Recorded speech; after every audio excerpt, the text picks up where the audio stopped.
Yankee fans, not a great weekend for the New York Yankees, it has to be said. Uncle Tats will be joining us very, very shortly. As 4Train Express says here, smash those likes if you haven't already. Thank you, 4Train. Smash that like button. Medina, good to see you. 4Train Express, good to see you too.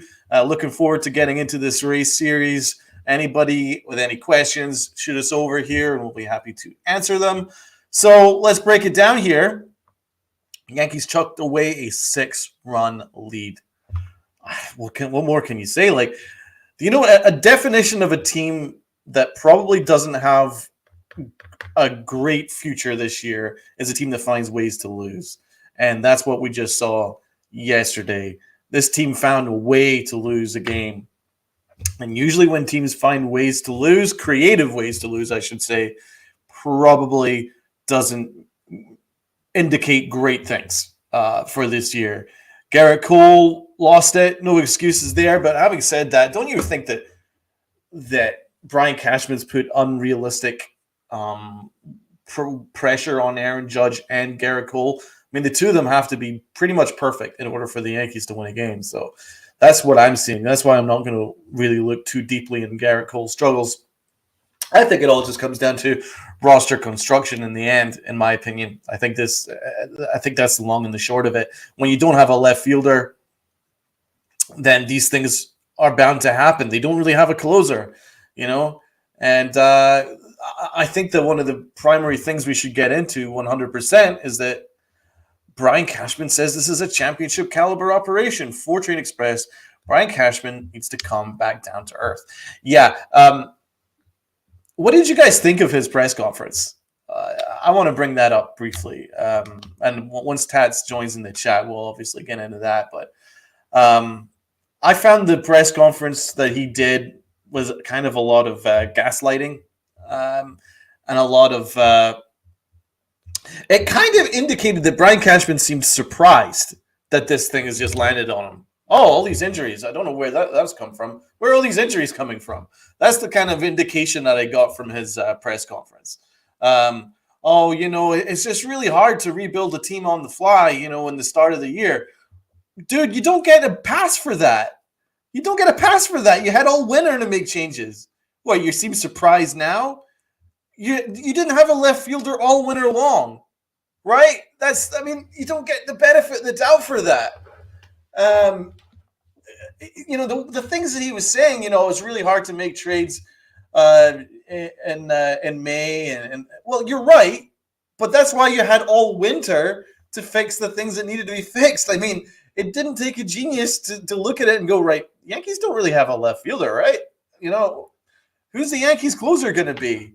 The Yankees have a very injury-prone roster, right? We all knew these problems going into the winter, right? So that's why it's just I don't give him the benefit of the doubt for that. Like what he said wasn't entirely wrong. Yeah, it is very difficult to make trades in May, but the reason that what he's missing is the fact that there is a reason for that, and the reason was that he did nothing. Did absolutely nothing. And he had to answer for the fact that Hal Steinbrenner says we're not done after we brought in Rodon. He said we're not done yet, and actually we're done, right? So Cashman had to answer for that. Like, your owner just said that you weren't done yet. You totally were done. He didn't really give a reason. He didn't really give any answer to that. Once again, it was a lot of bravado and kind of BS. So let's have a look at some of the comments in the chat here. This team reminds me of the bad teams of the early 90s. They lost a lot of one-run games like yesterday. Yeah, I kind of see your point. I'm getting vibes of when the Yankees overused guys like Lyle Oberbe and stuff like that prior to Cashman making that decision in 2017 to go with the younger guys.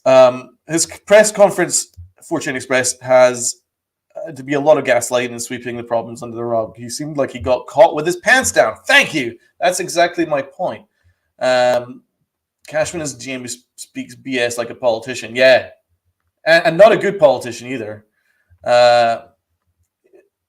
Fortune Express, he had a left field problem and a closer problem that they needed to address, but they didn't, and he should have. They were top priority needs, and he did nothing to fix the problem. And that's exactly what, I was saying, Tats was saying, Rob, content creators, the NYY news crew, NYYST, we've all been saying these things. Even Talking Yanks were saying these things. Like, this is a poorly constructed roster. It's ill-conceived.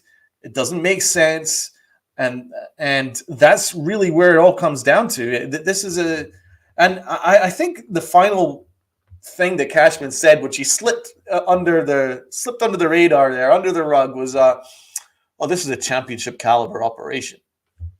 Do you guys think that he said that because that's an answer to a lot of the complaints that's coming through about the Yankees right now, and the radio, and then through YouTube content creators like ourselves? Do you think that that's an answer to that, as him just trying to boost his own ego a little bit? Like, oh, this is a championship caliber operation. You guys don't give up on us. We're a championship caliber operation. Are you really a championship caliber operation? I have my doubts. And with that, we have Uncle Fats. He's back. We had some issues there. I think Tats's laptop went on the IL, but is back. And how are you, my guy? I want everybody in the chat. I apologize for my tardiness, but just shit happens. You know what? This whole thing with this team, right? I'm watching the series over the weekend, and I'm comparing that to Cashman's comments that he made, and it's just nothing's blending together. Where you go like, okay, this actually can, there might be a light at the end of the tunnel. We're not seeing it. We just don't have the roster construction to compete with the Rays right now. Never mind Houston, who we thought was going to be our Achilles heel. We can't even get past our own division teams. So there's a complete breakdown. What I will give the players credit for, right, because the players can only play to their abilities, right? We're not dealing with a bunch of all-stars on this team. Nope. That's obvious. But you watch the resurgence and the return of Harrison Bader, and he killed it this weekend. Yeah.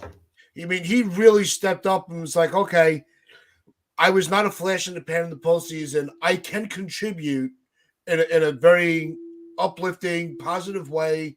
I can spark this club. And I think he executed that perfectly. We just don't have the weapons to go toe-to-toe.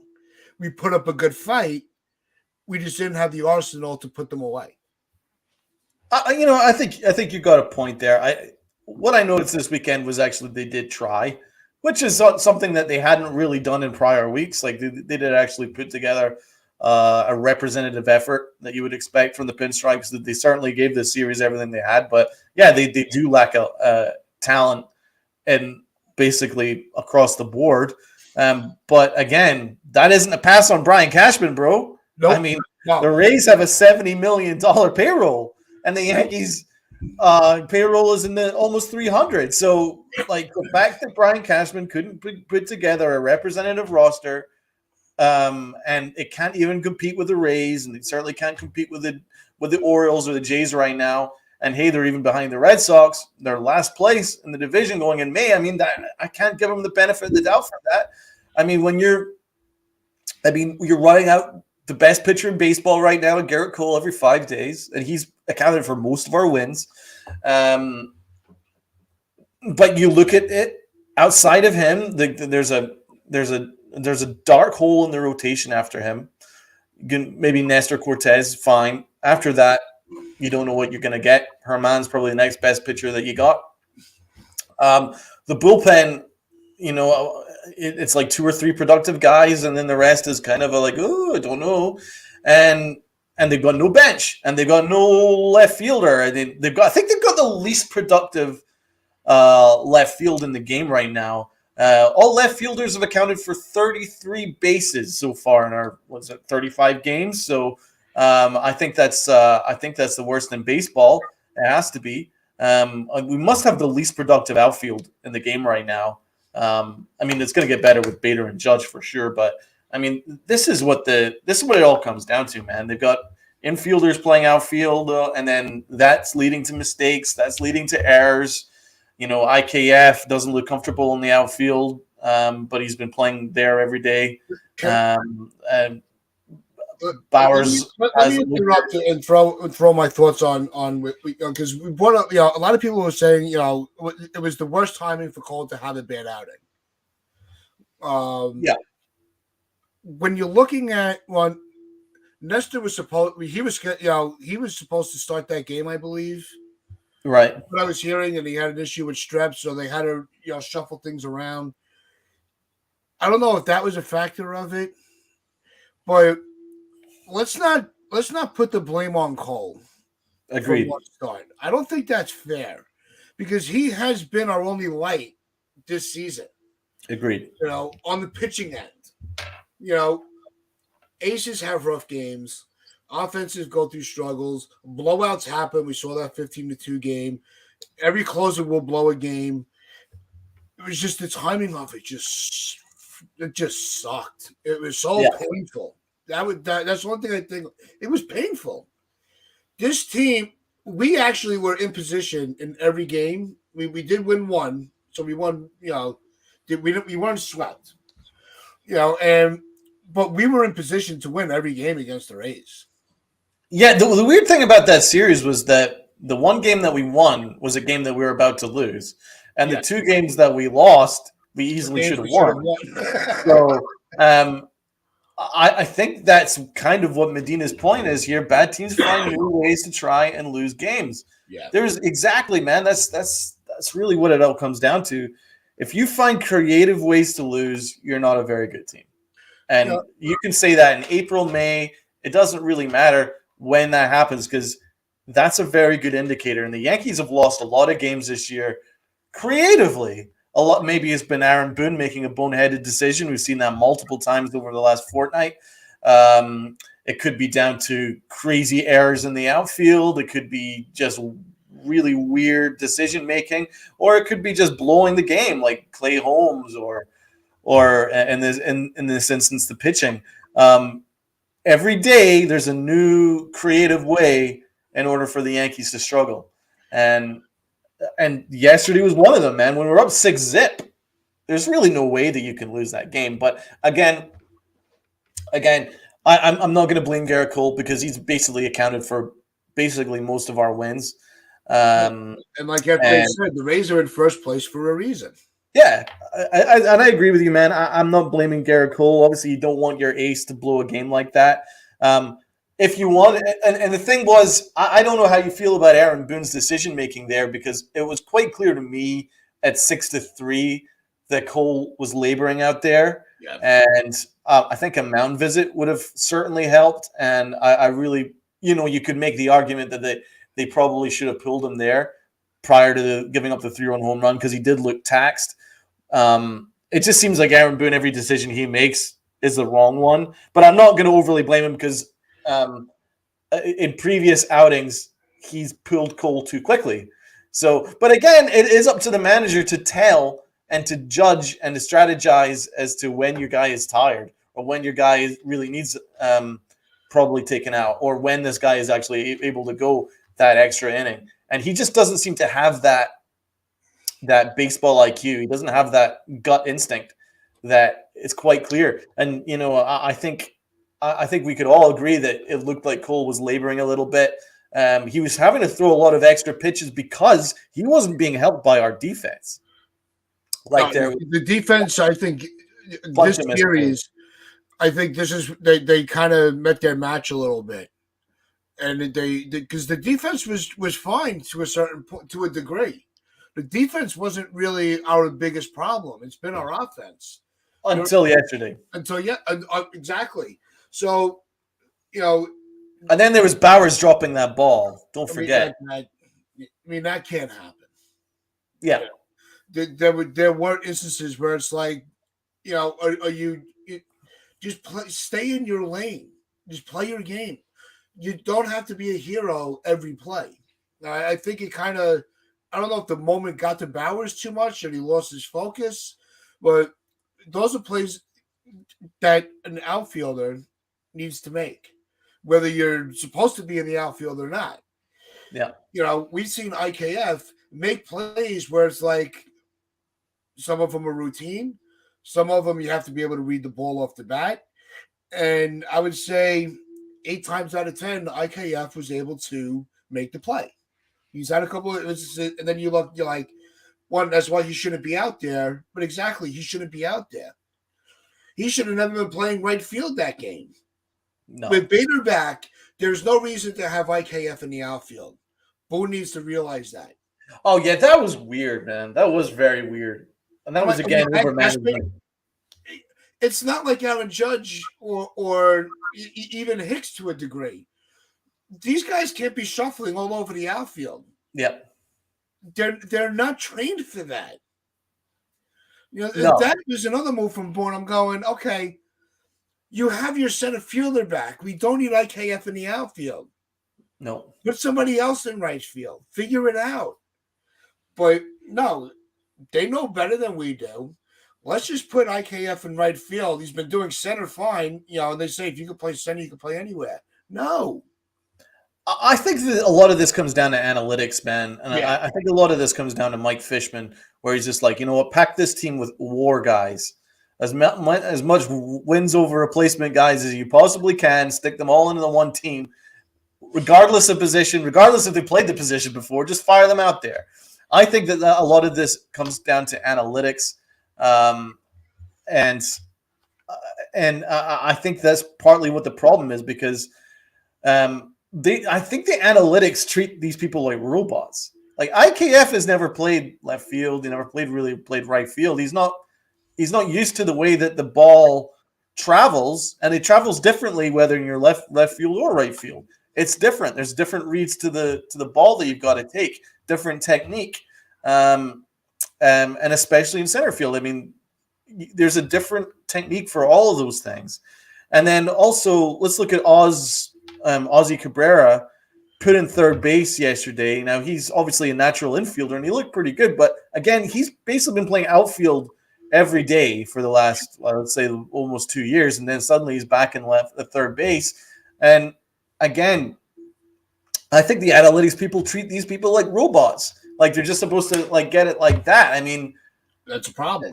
I think that was kind of a problem because I did think Ozzy Cabrera obviously mishandled that throw from Gleyber Torres.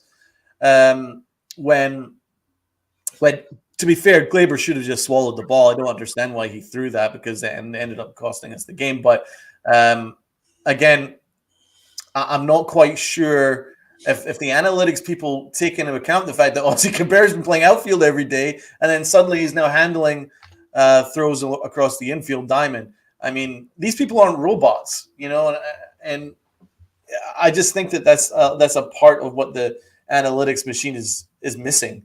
And I really don't like the Yankees analytics people. I think they've got the most analytics people in baseball. They've got a ton of people working there. What has that team gotten us? What has it gotten us? The analytics team has completely just pushed us 10 years back. Yeah. And everybody can see that but the organization itself. And that's a problem. You cannot be going strictly by the book all the time. Or you want to do it setting up your lineup against the pitcher. You want to use the analytics to figure out who's got better numbers against his pitcher. That's fine. That's what the analytics is for. Yeah. It's once the game starts, the book should be put away. Yeah. The book should be put away. It should not come back into a ball game unless you're, trying to figure out pitching moves, defensive alignments, which isn't really a factor with, that there's no shift. There's really the analytics needs to be taken out of the game. Yeah. Especially in our organization. It doesn't work for us because we're too reliant on it. And rather than using it as a piece of the puzzle, they're trying to paint the whole picture with it. And it doesn't work. I mean, I think the analytics would tell Aaron Boone, okay, well, let's look at the Domingo Germán instance where he took Domingo Germán out instead of pitching a complete game shutout, which he was about to do. You put in Holmes, right? Yeah, he's your closer, technically. Right? But he's also been struggling for like weeks. In fact, you could say he's actually been struggling since last summer. And a good manager would look at the situation going, well, Herman's very comfortable right now. He's keeping his pitches down. He's locating all his pitches, and he's very comfortable. Is putting Holmes in a situation where he's been struggling all year long, dating back to last year, and he's struggling to go get ahead of pitchers. Is that the smart thing to do when there's a runner on base? And then a smart manager would go, no, it isn't a smart thing to do. Let's write it out with Herman, or let's write it out with someone who's able to handle people in the base paths.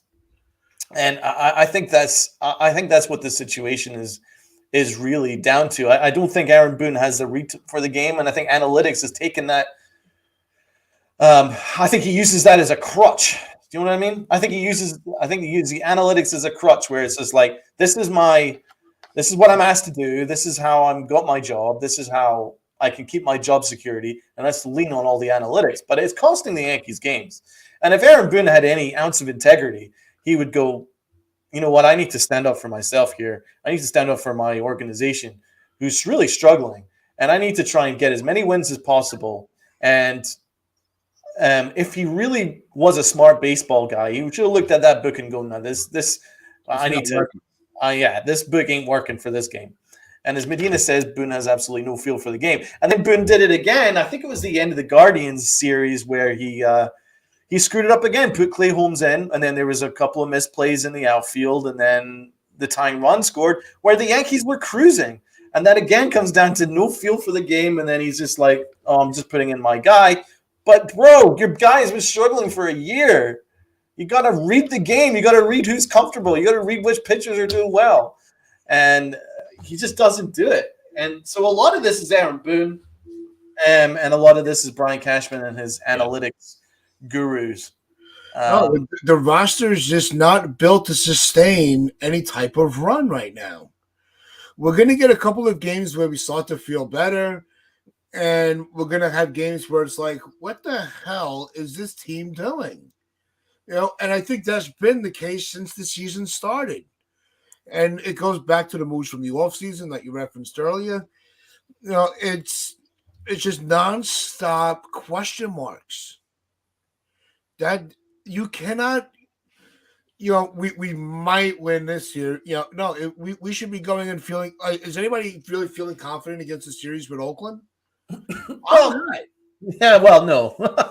I'm really not. This should be like, all right, this is the series that can, if it was last year, right? This is the series where we're like, all right, this is the series that can get us back on track. I don't have that confidence in this season. No, but then, of course, the Yankees also played down to their opposition, as you could see from all of last season, where we were blowing games against the Reds and the Pirates and this, that, and the other last year. I mean, I wouldn't be surprised if the A's took a game off us in this series. I would not be surprised, because the Yankees don't have that much talent on the field right now until Judge is back. But I will say, I think Bader's looked fantastic. He's been electric, but they still managed to always with Bader. Yeah, and they still managed to find creative ways to lose. And again, that just comes down to the roster construction. Really good to see Jonathan in the chat. What's happening, my guy? The analytics have been killing the Yankees since Boone took over. Yeah, this is why Brian Cashman saying this is a championship caliber operation is laughable, because it isn't.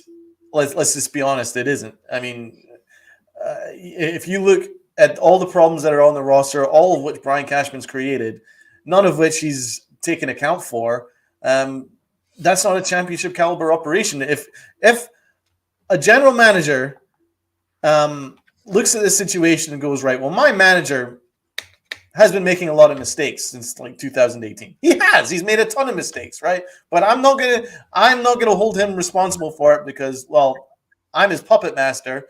And B, it'll make me look bad if I fire him, because I made that decision to bring him in and get rid of Joe Girardi.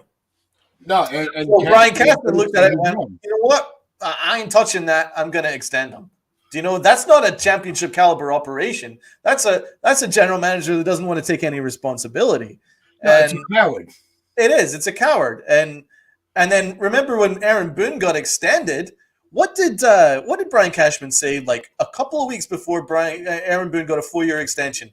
We made our bed with Aaron Boone. We're just gonna have to lie in it. He said that, and he still gives him a 4-year extension. When he said, "Oh, we made our bed with it." Remember, we all lost our shit that Yes, we did. a couple of years ago when he said that.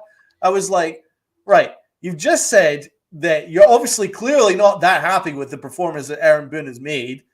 Otherwise, you would have said so. But you actually just said, we made our bed in it. That means that you made your bed with it.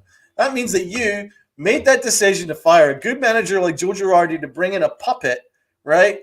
And then make him answer to all the analytics things. And when it goes wrong, he's not going to take any responsibility. He's not going to take any accountability. In fact, he's going to extend it 4 years, right? So that's not a championship caliber operation right there. That's a guy that's not taking any responsibility, right? And then you look back at last offseason. Yankees got swept, right? What did Brian Cashman do? He blamed it on the wind, he blamed it on injuries, and he blamed it on Yankee fans booing. And then instead of fixing the problem at left field, he didn't. And then instead of fixing the fact that this roster is incredibly injury prone, he didn't. And again, that's not a championship caliber operation. So he can say all he wants, how great he is and how fantastic his backroom staff is and how amazing our coaching staff is. But he's clearly lying to us because it's not that good. I think this is an awesome comment from Jonathan. Different ideas with championships, not puppets. Absolutely. Yeah. TC threw up here before and how Bader can't do it all. And supposedly the word on the street is that Judge could be activated today. If that's the case, I think that's the only hope we have right now going into this series with Oakland, because we need stability in the outfield alignment, but we also need stability in the lineup. If we're able to have an outfield where it's Cabrera, Bader, and Judge, I think that's the only chance we got. They can't keep running out. What's next? LeMahieu, and playing in the outfield. Just let's give it a shot. The analytics say he's got the range for it. But it's one of those stupid moves you're waiting for. That's how broken this team is. We need to start putting the pieces back where they belong. Yeah. Judge coming back is a big part of that piece that can stabilize this season and maybe give us hope. And L.I. said earlier in the chat, this might be the season to just break it all down. Yeah. And it starts with Judge getting back into the lineup. It starts with getting Sevi back in the rotation. And I mentioned Sevi over Rodon because Sevi's closer. Yeah. So those are the pieces that you need to put back into place so everything feels right again. Yeah. And we're going to have the same frustrations. We're going to have the same discussions every day, which is fine because I enjoy talking about it with everybody. I think it's a good sounding board for us all. But we want to have somewhere we can come in here and be like, this is why we stick with this team. This is what we cheer for. We haven't gotten that. We've gotten bits and pieces of it, but we really haven't been able to say, you know what, this team is turning it around. Yeah. Just pick up on Jonathan's point here. The biggest mistake the last 6 years was trading for Stanton instead of signing Harper. I would say the biggest mistake the Yankees have made over the last 6 years was Aaron Boone. And it's not just because of Aaron Boone. It's because that signaled the shift in the Yankees moving from a team that had a manager who managed with his gut and managed how he saw fit and held people responsible, held people accountable, and that includes his assistant and his bench coach, Rob Thompson. He held people accountable. And then I think the biggest mistake the Yankees made was when, on the precipice of that young team making it to a World Series, Brian Cashman wasn't happy with that because he had to win his way.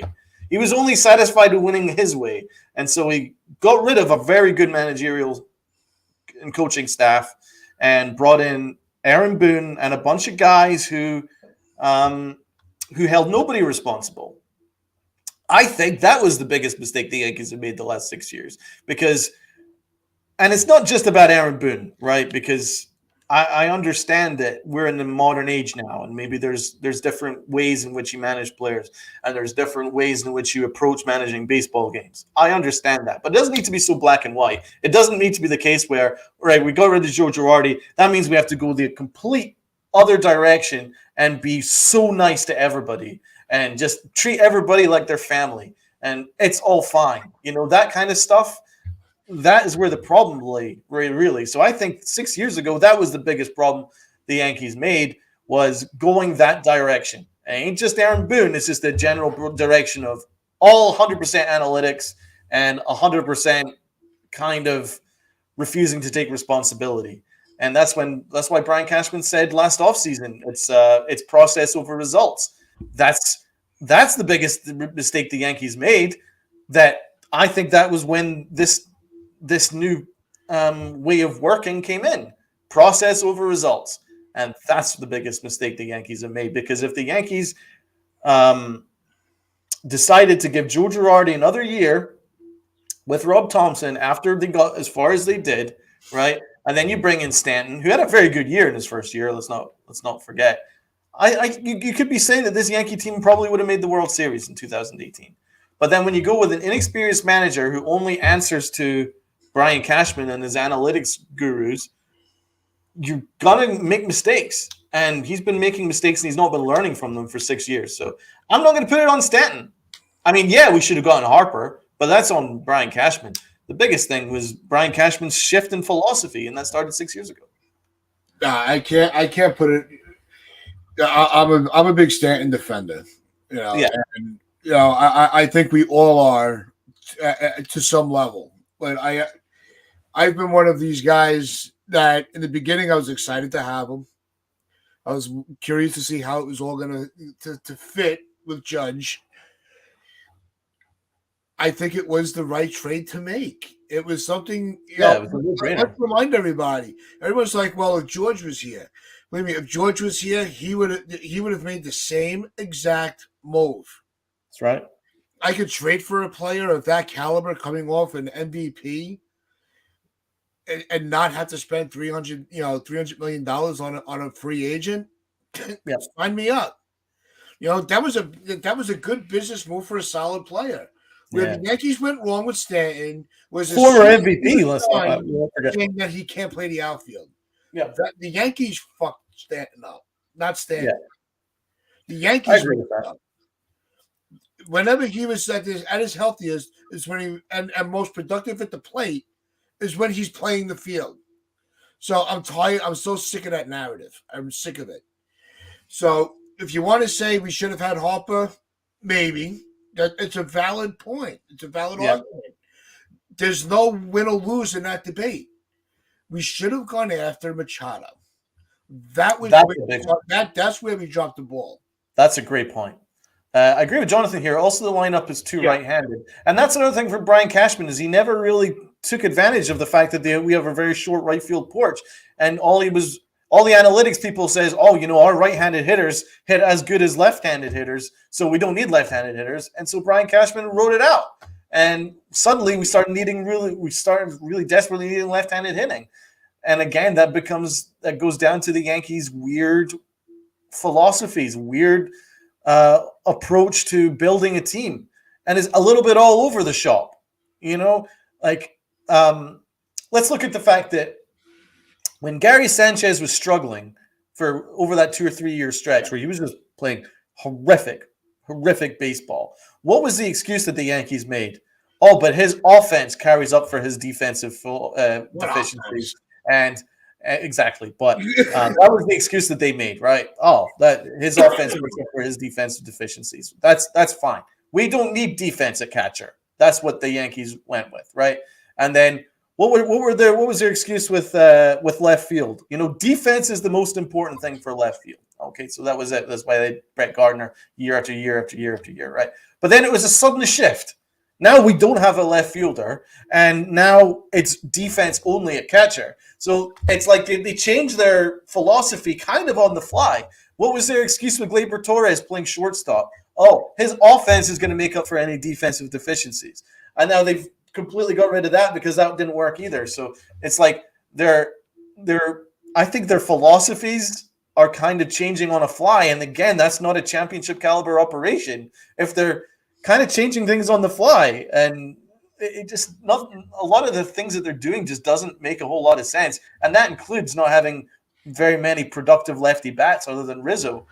Let's look at some of these other comments here. I agree with this. Still too many holes that need to be addressed, and who knows how many games back there'll be. No quick fixes. Yeah, my point on that would be the fact that Brian Cashman, again, championship caliber general manager that he is, said that, we led the league in runs last year. Well, a lot of it was because Aaron Judge did it all himself, right? Are you expecting that exact same production next year, or this year, I should say? Only the analytics idiots would say so. I mean, human beings don't produce 60 home runs every year. So, it was ridiculous that they thought, our offense led the league in runs, so I'm not going to touch it. Bro, it all came from one player. If that one player misses even 10 games of injuries, which has already happened, then what? If our guy doesn't have a 60 home run season, then what? You don't have anybody to help him. That was just so stupid. And that's your general manager. They are championship caliber operation. Yep. Yes, agreed, FJ. What do you think on some of those points, Tat? Machado was the move to make. But to what you were saying, it's Cashman is, he's giving us the team that we have to root for. Right? And that's how I'll word it to start off. We're getting these situations, we're getting these players and it goes back to, we constantly have to play these guys out of their position. That's why everything is so fundamentally broken. True. That's what it is. You're right, TC, and everybody else in the chat has pointed out at some point. He's just another politician, just trying to put sugar on shit to make himself look better. Yep. And it doesn't. It's not working anymore. It's really not. So they really have to reevaluate. The mistake that they made was giving Boone a contract before Cashman. Oh yeah. Now let's look at this. If it was the other way around, okay, because we all said it, we said it here, we did a whole show about it. Mm-hmm. The day that they signed Cashman to Boone to that extension, Cashman's was right behind it. We knew that there was no way that they were going to let Cashman go after Boone was signed, because the next GM's just going to get rid of Boone anyway. Exactly.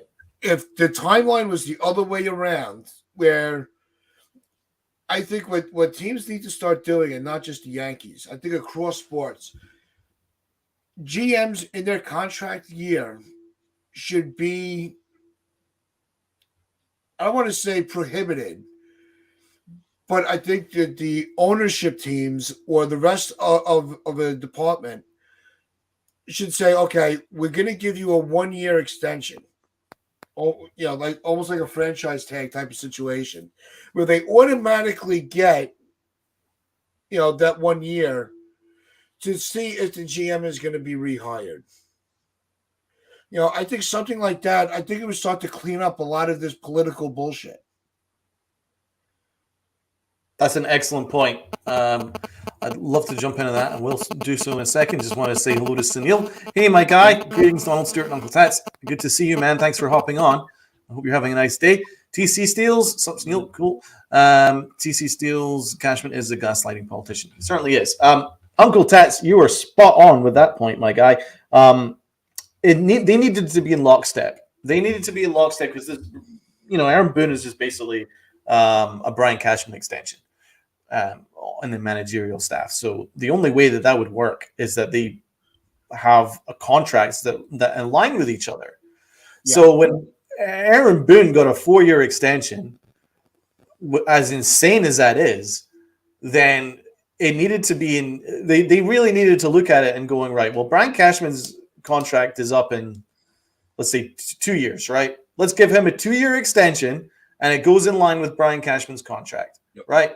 Or let's give him a 2-year extension, and let's give Brian Cashman an extra year on his extension so that their contracts are running in alignment, right? And then once their contracts are out and up, then it's not going to cost us any money to look at the situation, look at this roster. Is this the team where we want it to go? Is this the decide bring it back or restart? And they decide whether to bring it back or make a change, right? And that's how a normal organization works. That's how a good organization works, right? Because you can't, were they honestly going to allow Brian Cashman to walk away, then keep Aaron Boone on his contract when it was quite clear that he's an extension to Brian Cashman? That didn't make sense. So you're spot on, man. Their contracts needed to run in alignment.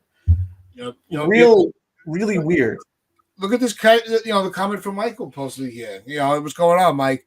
The Astros fired their GM after back-to-back World Series appearances and winning one. What are the Yankees doing? Trusting the process. Yep. That's the problem. Their process is don't follow the process.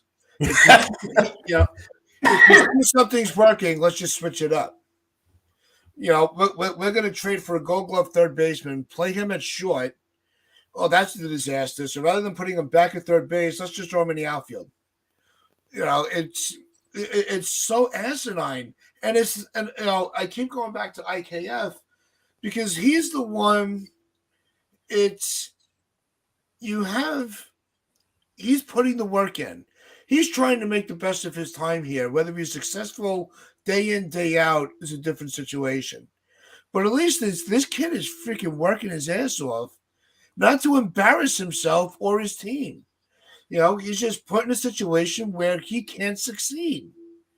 He's not going to be an outfielder. It's not going to happen. You want to plug him in for a day to give Bader a day off?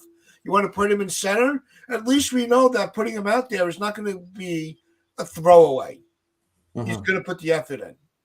So I think that's the problem is we have a GM who's way too comfortable with himself. He knows he's untouchable. We know that, his brother Hal will never fire him. So he could do whatever the fuck he wants with no repercussion. No recourse. And that's where it gets frustrating. It really does. Because we're sitting here screaming about it day after day after day with no change whatsoever. We could come up with a million reasons how this team, ways this team can improve itself. It all falls on deaf ears except for each other. And we're like, you know what? That you make a good point. Donald, you make a good point. On other channels, Fortrain, Mazza, with TC, Hector, Pete Simonetti, they're making good ideas. They could be debatable, but at least we're all trying to figure out what to do. Put us to work for the organization, see how fast it turns around. I mean, the thing is, the stuff that we've been talking about on our podcast, even to people who maybe hadn't viewed our when we first started, a lot of the things that we were saying is what's happened, is what's transpired. When Aaron Boone got the extension for 4 years, we were all like, this is crazy. And what was crazy was the fact that the Yankees weren't totally all in on him because prior to him getting that 4-year extension, which is a huge extension, that's a big commitment, 4 years. We know that people in the front office were looking at Buck Showalter. Yep. And from Brian Cashman when he says we made our bed with with Aaron Boone, we just have to lie in it. That is not a ringing endorsement. Yet he gets 4 years, so that doesn't make a lot of sense, right? And then you fast forward to this past off season where Brian Cashman was working without a contract for the winter meetings. Again, that's not a ringing endorsement either, right? And then there was, the whole fan base wanted him out. There's a lot of problems going on, and instead he gets a 4-year extension. So that's what's kind of really confusing is that they're giving these guys huge endorsements, right? 4 years is about as much of an endorsement you could possibly give to a manager, general manager, right? Yet behind the scenes, there's actually been issues, and that's what really scares me is that they're making these huge commitments, right, without really doing the work as to going, is this the guy? And that's really what scares me because Brian Cashman got a 4-year extension, but they brought in Omar Minaya, but they brought in Sabian, right? Right. And then Aaron Boone got a 4-year extension, but they fired all his coaches, right? So that is those two narratives aren't running in conjunction. There's a breakdown there. And that's really what it all comes down to. You know, when you're saying that a fish rots from the top down, and that's kind of what it is, man. It's like there's something rotten going on at the very, very top. Now, whether it's Hal Steinbrenner, whether it's Brian Cashman, whatever, I think it's Brian Cashman. I think Hal Steinbrenner, his problem right now is that he gives the money, but he wants nothing to do with the ins and outs of the operation. Just trust Brian Cashman to do what he sees fit, which is a huge problem. And I think that's where the breakdown is because it just things aren't like making sense. You know what I mean? Like Brian Cashman got a 4-year deal, yet he wasn't in charge of the Aaron Judge negotiations, right? Because he screwed up the previous Aaron Judge negotiation. So, you know, every way you look at it, every major decision that Yankees have made over the last couple of years, there's a breakdown. And that's why we're in this situation. That's why we're a 500 team. And Fort Train Express says the Yankees put their trust in the wrong people. Exactly. There's a breakdown somewhere at the top, and it sinks down, and it gets down to the locker room, and that's why we're getting confused results, and that's why you're playing 500 ball. That's why you're not getting your bang for your $300 million buck. And we talked about it a little earlier, but I know Jonathan was late, so I'll bring this one up. You know, he wasn't sure why Boone kept calling after he was struggling in the sixth before the home run. Mm-hmm. I think when you have your ace on the mound, you give him the benefit of the doubt that he's going to be able to navigate through an inning, especially that inning. You know, we're not talking about the 7th, 8th, or 9th innings there. Yeah. In the 6th inning, I think you're and the way that Cole has pitched up until yesterday. There was nothing that was saying he can't do it. We've seen him work out of jams before. We've seen him put himself against the ropes and figure it out. So I think that if they would have such a quick hook on Cole, we would have been just as critical. So I think it was a no-win situation for yesterday's game. You're right. It was a no-win situation. We'll see where his judgment goes from here. If he gets,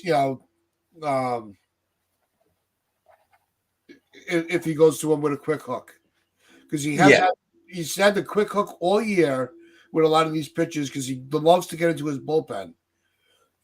But so when he doesn't have the quick hook, we can't be just as critical. That's a good point. You're right, and that's kind of where I am at as well. I mean, for me, it looked like he was laboring, but again, I've criticized Boone for being far too quick with the hook with Garrett Cole. But I think we can generally say, and this is academic at this point, Aaron Boone has no read for the game. He just doesn't. Every decision he's making is wrong, and that's just what's happening right now. But we've talked about how this isn't a championship caliber operation. We'll put that aside. Let's talk about the 3-game series because a lot happened over these 3 games. Which game do you want to start with, Tats? Because there's some positives and slightly more negatives. I think the middle game of the series was the one that stood out where the Yankees were. That was where we saw a different attitude from the Yankees than we've seen. Mm-hmm. And that was where we were able to say, look, you guys may be in first, we may be in last, but we're going to fight you to the end. And that's where you really started to see some grit and determination from this team to finish out a ball game. And I that was where I was like, you know what? after watching that, with calling them out the next day, I don't think that I can't remember the last time I felt that positive in a season, in a series, since with all these struggles. Yeah, game 2 we saw quite a comeback, Yep. and a lot of clutch hits and the start, and a lot of it comes down to Bader. Bader's really been Yeah. electric. He's for all I criticize Brian Cashman, and rightfully so, every so often he pulls out these excellent deals, and I think Bader is one of them. I think I quite like the fact that they saw something in Bader, an even bigger upside offensively than when he produced in St. Louis. So I do give the Yankees credit for that. It's a really good deal. I liked the deal at the time. I certainly thought there was more upside to Bader than Montgomery, and Bader's been electric. He was electric in the playoffs, and so far he's been our offense this series, and he seems to be playing with a heavier bat, and it's working for him because he's got more power, and he plays with an energy which the Yankees desperately need. And you could see the energy that he brings to the locker room, and the positive influence that he has. And I think if you're looking for a positive, he's one that you can certainly put beside Rizzo, put beside Judge and LeMahieu, and be confident that these dudes are going to be productive this year. And then Stanton when he's healthy. And TC, it was turning. That's why I brought up game 2 of the series. Not yesterday. Without knowing what. Yes, if you had to take away what you know now of game 3, and you're just going into the end of game 2 into Cole starting, that's where I was like, this might actually, we could actually win the series. I was feeling really good about it. A 6-run lead, you're like, holy shit, we're actually going to win the series. And then, because this is the Yankees in 2023, it all fell apart. So, but even game 1, they made a huge comeback because game one was competitive. Well, that's why I'm trying. That's why I'm not bashing the players so much. Agreed. This episode, because I don't think they deserve it. I really think they grinded out as competitive as a series as their talents can give. Mm-hmm. That's why we shift the gears rather than really breaking down play by play through the series and gone after the management part of it, is because the players aren't they're playing where they're told to play. They're in the positions that they're told to play. You're right. They're in the batting order that they're told to play. They're not going up there going, can I bat first today? I batted third yesterday. Can I do first? They don't do that. All right. Analytics does it for them. This is Little League where you ask your father as the coach to be like, can I just play every day even though I can't swing a bat? Are you talking about Aaron Hicks? Yeah, I am. I'm trying not to use his name.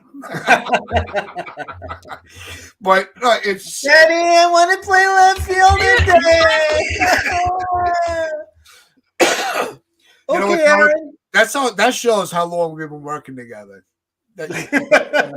I'm reading your mind, you see? You were on it. I know who he's talking about. I know who he's talking about. No, but unfortunately, that's how it feels like. That's what I feel like I'm watching.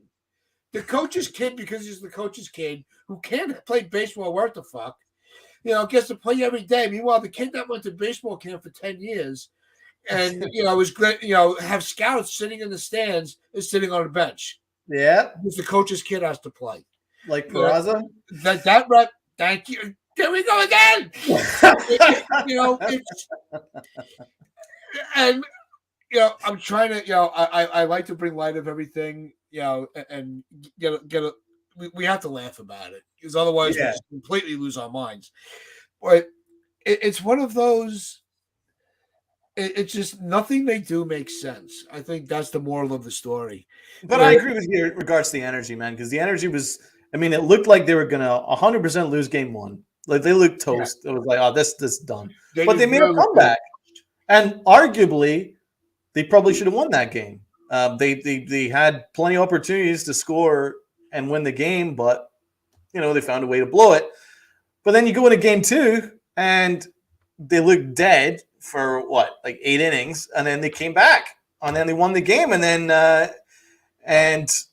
I like the fact that they moved off from Clay Holmes and then they went with somebody else in the 9th inning. Actually, before we do start wrapping things up, let's bring up Ian Hamilton. Exactly. I think he deserves a huge pat on the back. He really is. He's been fire. I have so much. I have so much trust in him. I think he's another one that came in with low expectations. Just a bullpen piece till we get some healthy players back. And he's like, you know what? While I'm here, I'm giving you 110%. And he has been so effective. Yeah, and I like the fact that they kind of went with him. They showed trust in him, and he delivered, and he got through the inning very comfortably, and got the Yankees on the W board. And it speaks to the energy that they showed in game 2 and in game 1 as well. That they made a comeback, and Bader was the offense, a lot of the offense, and then they got a really good outing from Hamilton. And Hamilton's really a guy who's kind of flown under the radar, and he's actually been very, very productive. A lot of strikeouts, not too many walks, and that's kind of what you're asking from your reliever. And so you're midway through game 3, and the Yankees are up 6-0. You got Aaron Hicks who hit a double. How many times does that happen? You drove in a run. You got an Ozzie Cabrera who's driving in runs. You got Bader who's hitting everything out of the ballpark. And you're thinking, wow. And then Garrett Cole was great for the first 5 innings. Like he was absolutely comfortable. But they found a way to blow it, man. They found a way to blow it. And I guess the thing that was kind of laughable was the error, which made it 6-2. And I was like, that error could open the floodgates. Yeah. And unfortunately, that was the case when Ozzie mishandled that ball on third base. Not blaming him either, because I think Gleyber Torres should have swallowed the ball. There's no reason for him to make that throw, but he did it anyway. Gleyber Torres wasn't much of a help to Garrett Cole in game 3. He made a couple of misplays, in my opinion.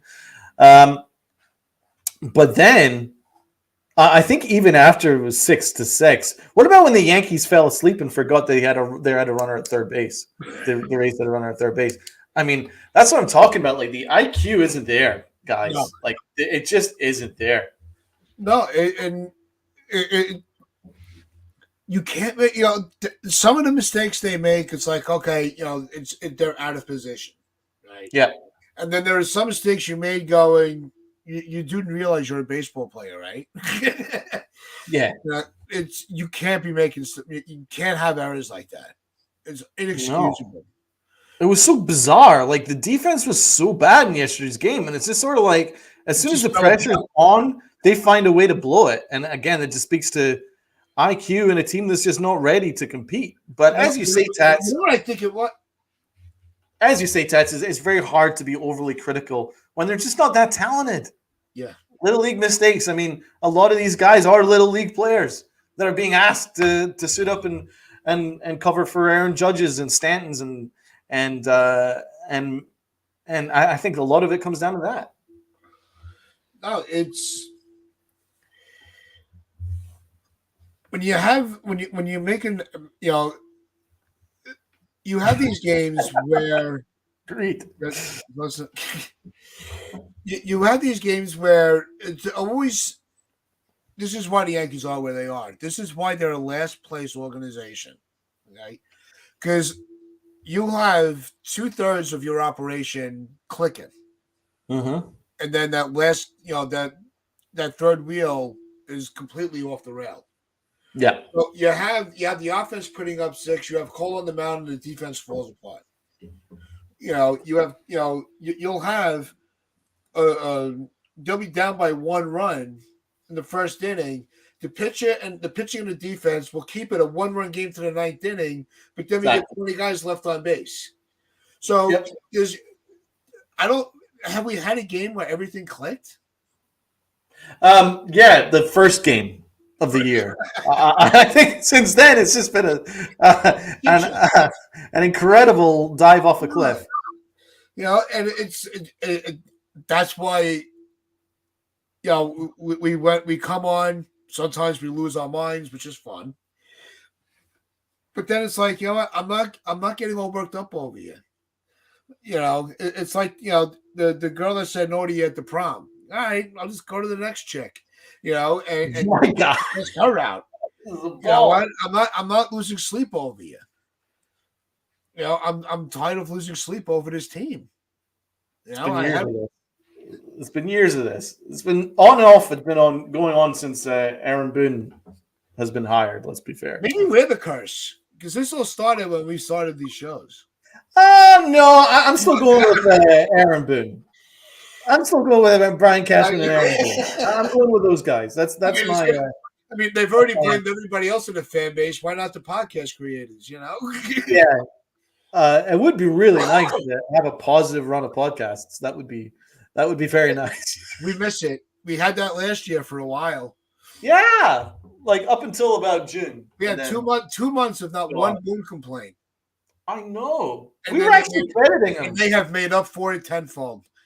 They certainly have, man. I have to give him credit because he probably was keeping attention to the fact that me, Rob, and Tats, for the first time since he got hired, were giving him praise last year up until June. This is a different Aaron Boone. He's managing from his gut, not the boot. And then since then, he's like, hold my beer.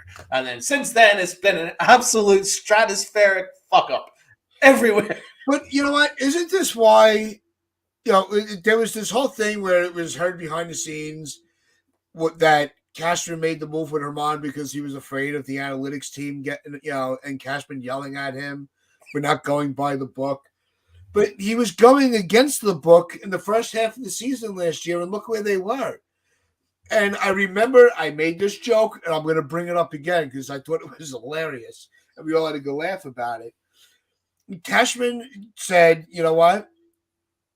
You're having too much fun. Give me that toy back." And he took the team away from Boone, saying, "You can't play with this anymore because you're better at it than I am," and completely dismantled everything that Boone had done. It makes sense, man, because it is very strange that right up until June, the Yankees had a consistent run of lineups. They kept a pretty consistent team out there, and they were playing fairly consistently. And then after the All-Star break, they were like, "Oh, we're far too comfortable right now. Yeah, let's screw things up." And then we got crazy rotations, punt lineups, punt games, and then it started to snowball to the fact that at one point they almost blew a giant division lead, and they never recovered from that. Yeah, because as much as the analytics people think that everybody are robots and it's a computer, and the computer-generated lineups will think, well, these guys can shut it off for 2 months, but they'll come back for the playoffs. No, because they're human beings, and it's a competitive sport, and you need to be running a consistent amount of results in order to gain confidence, in order to get better and get hot. But they shut down after the All-Star break, and then they never recovered. And you can blame injuries if you want, but in my opinion, that just comes down to bad roster management. Yep, and that's been the theme of the year, unfortunately. But hopefully after today's game, we'll get the announcement at some point that Judge is back in the lineup because Lord knows his team needs him. I think he's definitely back Tuesday. If he's back Monday, tomorrow, but there's a possibility for today. Right. And I think that if he's ready to go, just put him in. Don't wait one day. Yeah. You didn't want to wait one day when he had a bad slide, but now you're going to wait. But that would be the Yankees' way. Well, we're gonna let him sit this series. It's only Oakland. We're gonna save him for Tampa. No, yeah. That's coming. They're in no position to do that at this point. It needs to be pedal to the metal that they're in last place at this stage. Yeah, LI's got the point here, 69-68 in the last 135. That's why it's the idea this is a championship caliber operation is a joke. Yep. But that is going to wrap things up for us today. We will be back here on Wednesday, as always, at 10 a.m. Live, as always, and always going into your comments. We love them all. So thank you to LI, Jonathan, Medina, TC, Mikey Mazza, everybody else. We appreciate you all. And as always, wear your pinstripes with pride and play hard. Let's go.